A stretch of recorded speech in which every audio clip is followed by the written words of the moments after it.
안녕하십니까? 2019년 10월 3일 엔도투데이 내시경 퀴즈 유튜브 해설을 시작하겠습니다.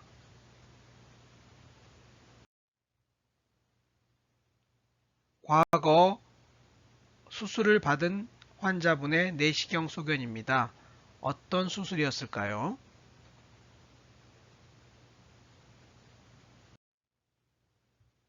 GERD로 라파로스코픽 디센 푼도플리케이션을 받은 환자의 내시경 소견이었습니다. 카디아를 둘러싸고 있는 뮤코잘 랩이 관찰됩니다. 우리나라에서는 드물게 시행되는 시술이나 미국이나 서구에서는 매우 흔히 시행되는 시술이라고 합니다. 내시경 소견에서는 니플 모양의 밸브가 있고 안티리어 그로브, 포스티리어 그로브가 관찰되는 전형적인 수술 후 모습이 되겠습니다.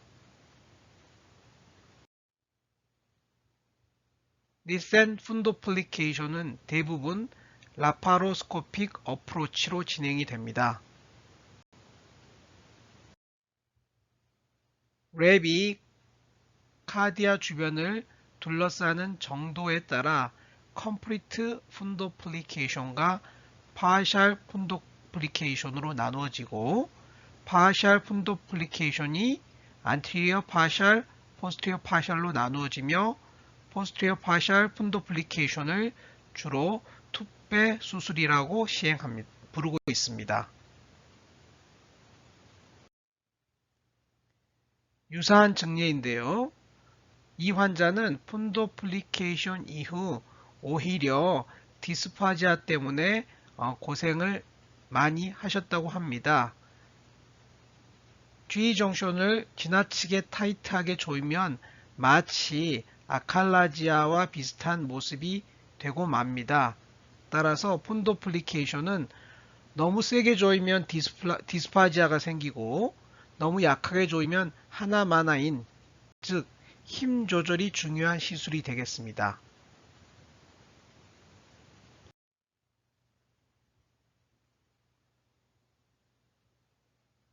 GERD로 항역류 수술을 받고 난 다음에 발생할 수 있는 여러 가지 컴플리케이션을 관찰한 연구입니다.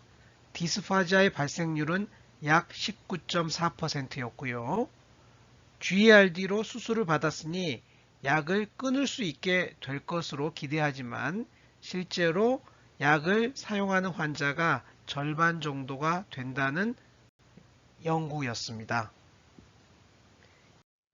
이 중 특기할 만한 것은 가스 블로트 신드롬입니다. 우리가 음식을 먹을 때 공기도 같이 삼키게 되는데요. 무의식적으로 혹은 의식하는 사이에 트름을 해서 공기를 벤틸레이션 시켜야 되는데요. 이러한 식후에 가스가 위에서 나오지 못해서 불편함을 느끼는 것이 가스 블로팅 신드롬이라고 합니다.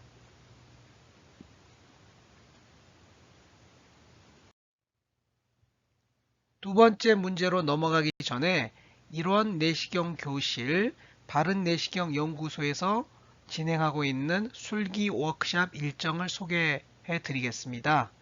10월 14일 월요일 저녁에는 제3회 엔도젤 ESD 핸즈온 워크샵을 시행할 예정이고 2019년 11월 3일 일요일 오후에는 콜로노스코피 박심을 대장 전문 교수인 김태준 교수님을 모시고 삼성 서울병원 일원역 캠퍼스 9층 임상 시뮬레이션 센터에서 진행할 예정입니다. 2019년도에는 게스트로스코피 박심을 위주로 진행을 하였는데요. 2020년부터는 게스트로스코피 박심과 콜로노스코피 박심을 균형 있게 진행할 예정이오니 여러분들의 많은 관심을 부탁드립니다. 아울러 대한위아마케 산하 대한위내시경연구회 2019년 하반기 술기 워크샵 및 연수 강좌에서 제가 아침 9시부터 12시까지 게스트로스코피 박스 시뮬레이터 트레이닝을 진행할 예정입니다. 저 혼자 진행하기는 다소 벅차서 2명의 임상 강사 선생님을 모시고 진행할 예정이오니 여러분들의 많은 관심과 참여, 신청을 부탁드립니다.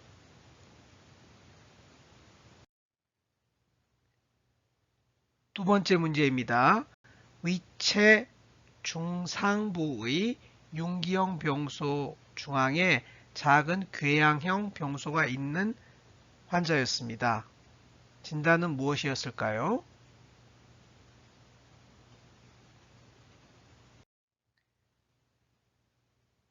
조직합격 소견으로 말트 림포마로 진단할 수 있었습니다. CT에서도 약간 위벽이 두껍게 보였고 내시경 소견에서도 위벽 비유가 있었기 때문에 제균 치료 후 반응이 낮을 것으로 예상되었으나 환자와 상의하여 일단 헬리코박터 제균 치료를 시행하였습니다. 그러나 제균 치료 3개월 후 첫 내시경 검사에서 궤양부가 더 두꺼워지고 융기부는 전혀 호전되지 않는 소견이 보여서 RT로 치료 방법을 변경하였습니다. 레디에이션 트리트먼트 후 컴플리트 레미션에 도달하였고 수년간 재발 없이 경과 관찰 중입니다. 이처럼 말트 림포마 중 일부 환자는 헬리코박터 제균 치료 후에도 호전이 없는데요. 이 경우 RT로 변경하면 완전 관해가 오는 예가 많습니다. 또 다른 유사 증례입니다. 제균 치료 후 호전되지 않았던 말트 림포마로서 RT 후 컴플리트 레미션에 도달할 수 있었습니다.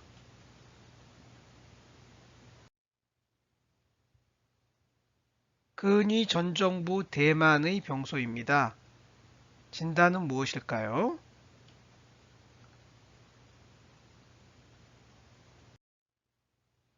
비나인 게스트릭 얼서 스카로 추정되었습니다.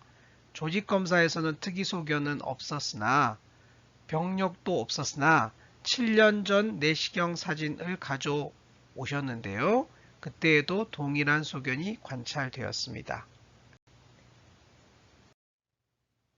과거 궤양으로 치료한 병력이 있는 환자에서 BGU 스카가 관찰되면 쉽게 진단할 수 있는 반면 위궤양 치료력이 없는 환자에서 BGU가 발견되면 흔히 위암 의심으로 의뢰되는 경우가 있습니다.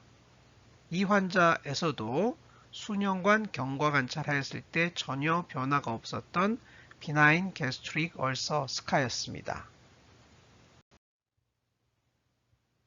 유사한 증례이고요. 비나인 게스트릭 얼서 스카가 맨 처음에 룰아웃 EGC로 의뢰되었던 경우입니다.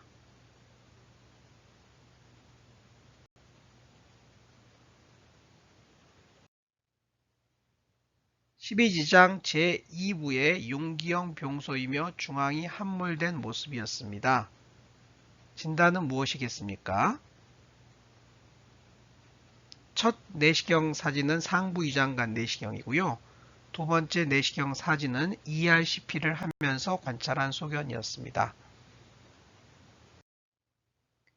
듀오데날 칼시노이드였으며 내시경 치료에 적합한 모양이 아니라고 판단하여 웨지 리섹션 서저리를 시행하였으며 점막층과 점막 하층에 국한된 G1 그레이드의 well differentiated neuroendocrine carcinoma였습니다.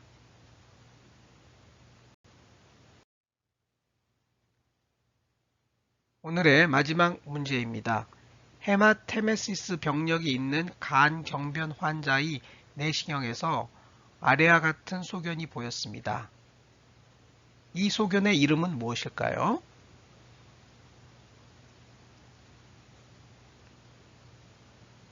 다일레이티드 되어 있는 에소파지알 베슬들이 보이므로 베릭스는 있는 환자이고요. 베릭스 상방에 뭔가가 튀어나와 있습니다. 이러한 소견을 화이트 니플 사인이라고 하고 화이트 플러그라고 부르기도 합니다.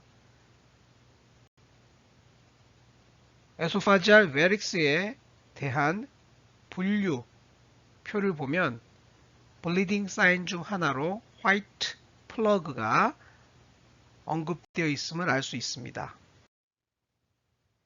이러한 화이트 니플 사인은 아주 최근에 매시브 블리딩을 하였다는 사인이므로 매우 조심스럽게 접근을 해야 되고 이 부위에 밴드 라이게이션을 시행하는 경우도 있다고 합니다. 이상 경청해 주셔서 감사합니다.